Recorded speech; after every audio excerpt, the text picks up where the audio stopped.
Hola, a continuación vamos a hacer un resumen de la tutoría de castellano de esta semana.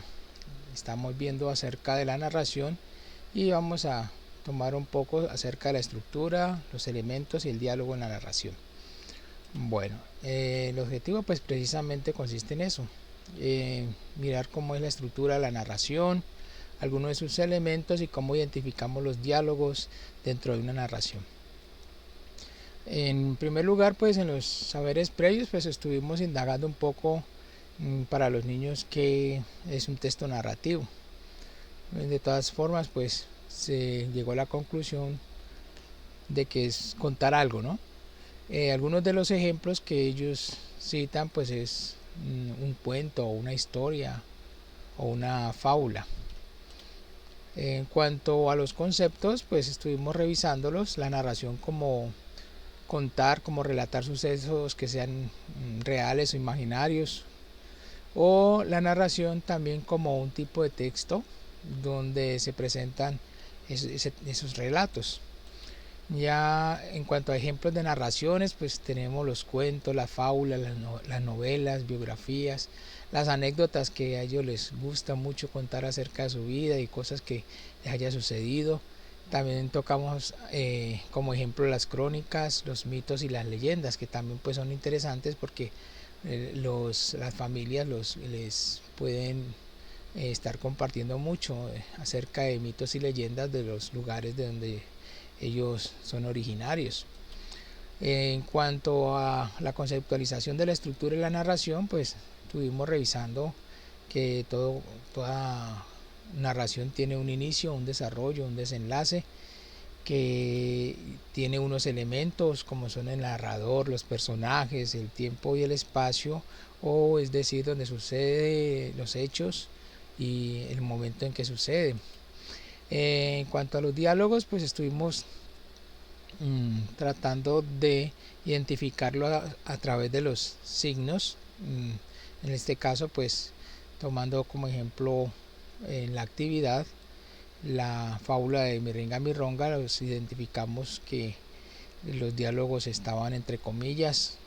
Más adelante vamos a ver que se encuentran también señalados con un guión. En otra ocasión también vamos a encontrar que se encuentran citados por el narrador y dichos pues directamente a partir pues de una versión libre. O sea que podemos identificar los diálogos de diferentes maneras, ya dependiendo de si es un estilo directo, indirecto o un estilo libre en que está utilizando el escritor en boca del narrador.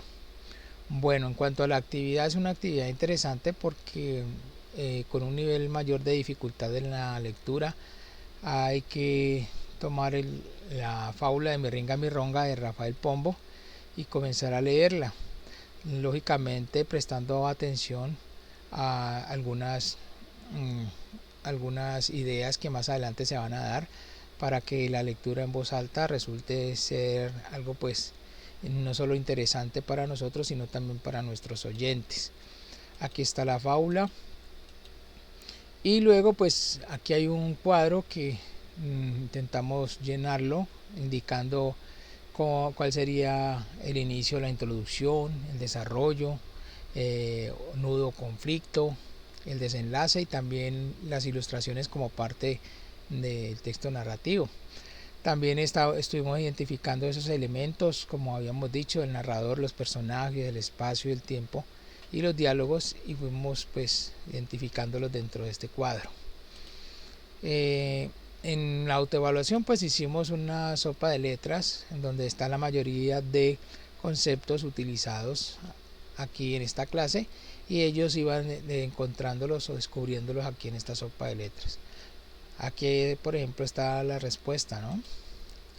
Bueno, en cuanto a la tarea, hicimos un esquema para rellenar en donde estaba precisamente el contenido trabajado en la clase, en donde estaba la narración, que es cómo está compuesta en su estructura, sus elementos y sus tipos de diálogos.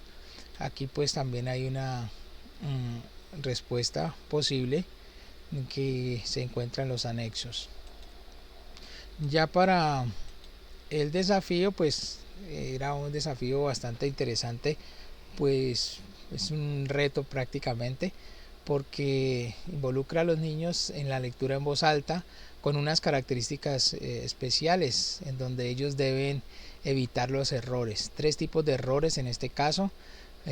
Primero, pues la pronunciación, que tenga buena pronunciación las palabras, buena vocalización, que no vayan a estar confundiendo las letras o leyendo unas palabras como si fueran otras, y sobre todo pues la lectura de los signos de puntuación, que vayan comenzando a ejercitarse en cómo se lee cuando hay una coma, un punto, punto seguido, signos de admiración o de interrogación, etcétera. Allí se incluyó también en los anexos algunas ideas y algunas como recomendaciones que los niños deben de tener en cuenta cuando vayan a hacer su ejercicio de lectura en voz alta para grabarlo.